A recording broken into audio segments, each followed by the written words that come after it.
we shall reflect on the life of St. Pius V. Pope St. Pius V was born Antonio Ghislieri in Piedmont, Italy, of an impoverished family of the Bolognese nobility. He joined the order of preachers at 14, taking the name Michael. Ordered to the priesthood at the age of 24, for 16 years he devoted himself to the teaching of philosophy and theology. A man of solid piety and austere self-discipline, he passed long nights in prayer, and when travel was necessary, went on foot in silence and without a cloak. After having distinguished himself as novice master and prior of various houses of the order, he was, in the year 1556, made Bishop of Sutri. His all-consuming and selfless zeal for the purity of the faith led to his being made Inquisitor General and Cardinal in 1557. As such, he refused to countenance the nepotic appointment of the 13-year-old Medici to the Sacred College of Cardinals and the efforts of Emperor Maximilian II to have ecclesiastical celibacy abolished.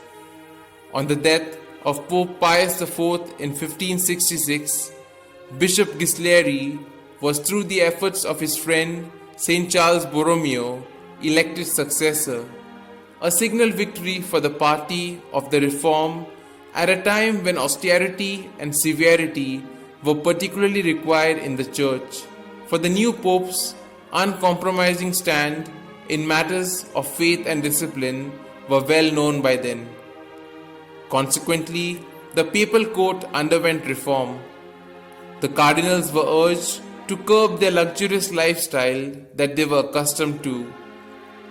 Bishops were required to found diocesan seminaries and to reside in their sees. The secular clergy, the religious orders, and even the laity came to feel the Pope's influence in carrying out the decisions of the Great Council of Trent, which had been drawn to a close in 1563. Church music and liturgical worship were also reformed. To the Mass were added the Domine non sum dignus, the Confiteor, and the Blessing. In the political field, Pius vigorously supported the Catholics in foreign lands.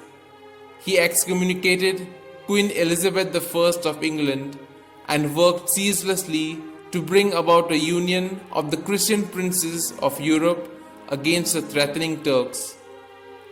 The faithful were urged to do special penances and almsgiving for this intention, and in the year 1567, 1/10 of all monastery and convent revenues were collected for this purpose. Finally, the Turkish attack on Cyprus brought the forces of Venice, Genoa, Spain, and the Holy See together. Don Juan of Austria, as commander-in-chief of the Allied fleets, having left behind all soldiers of known evil lives, won the great naval victory of Lepanto on the 7th of October 1571, while a great procession of the Rosary Confraternity was passing through the streets of Rome, imploring divine assistance.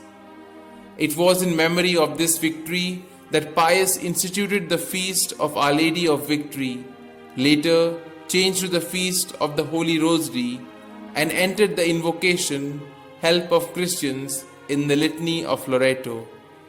In his personal life as Pope, Pius continued the practices of virtue that he had followed as a monk, and his great burden of work notwithstanding, twice daily he took time out to meditate before the Blessed Sacrament. To the poor he gave generously, and the sick benefited from his visits and personal ministrations.